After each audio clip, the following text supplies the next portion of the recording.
Should I be buying a house right now? That's a big question we're getting as we work through this weird market. Stay tuned, we're going to answer that question for you right now.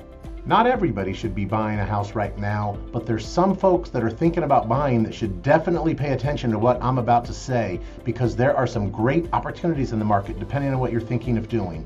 First, new homes. If you're thinking about buying a new home, there are some unbelievable great deals and opportunities out there right now.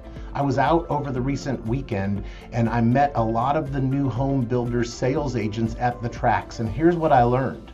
For quick move-in homes, homes that are going to be available in the next month, 2, 3, or 4 months, those prices have been slashed, as well as incentives have run amok. Builders are practically giving those homes away because the buyer traffic is very slow right now. So if you're thinking about buying a new home, you can buy one today, not only much lower than the prices people were paying 8, 10, 12 months ago, but you're going to also get it for lower than people are going to be paying in 8, 10, 12 months from now, perhaps. That's a big thing to pay attention to. One of the builders I met with said that in December they had only sold 5 homes, but in this particular week they'd sold 5 homes in just a week. That means that the market is accelerating at a 4 to 5x pace for that particular builder. So again, there's only a short time left for this.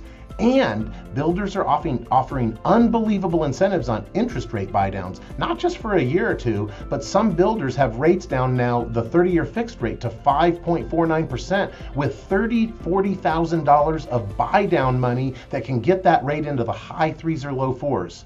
It's like happy days all over again. The second reason to consider buying a home right now is that supply is tightening again.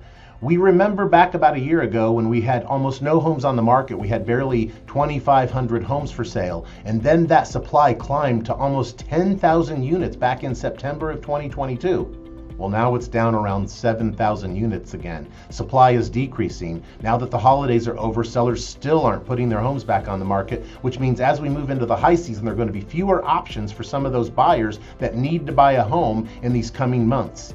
If you might be in that situation, you might start looking right now before it gets too competitive to be able to get that best home for you, and then worry about things like refinancing interest rates or other things to get yourself best positioned in the months ahead when everybody else is competing for the limited supply that remains available. The third reason that you should consider buying a home right now is that sellers are incredibly motivated. They've had 8 to 10 months of getting beat down by this shifted market, and they're starting to get unruly, meaning price cuts, interest rate buydowns, a lot of incentives that sellers are offering, having sat on the market for months with no activity or no success. Now they're getting bold. That means for this window before high season kicks in and the market starts to shuffle back in the direction of sellers, that there's going to be an opportunity if you're thinking about buying. So there's a lot of groups, or there's a lot of individuals that probably should really look serious at buying right now. It was amazing to me what I learned when I was out in the new home community. Plus, watching what's going on in the inventory is causing a lot of adjustments in the way we're thinking about the market. If you're thinking about buying, reach out to us. We can offer you some great insights, even if it's just to point you in the right direction. I'm David Brownell, Brownell Team Realtors and Real Broker. Thanks for watching and have a grand day.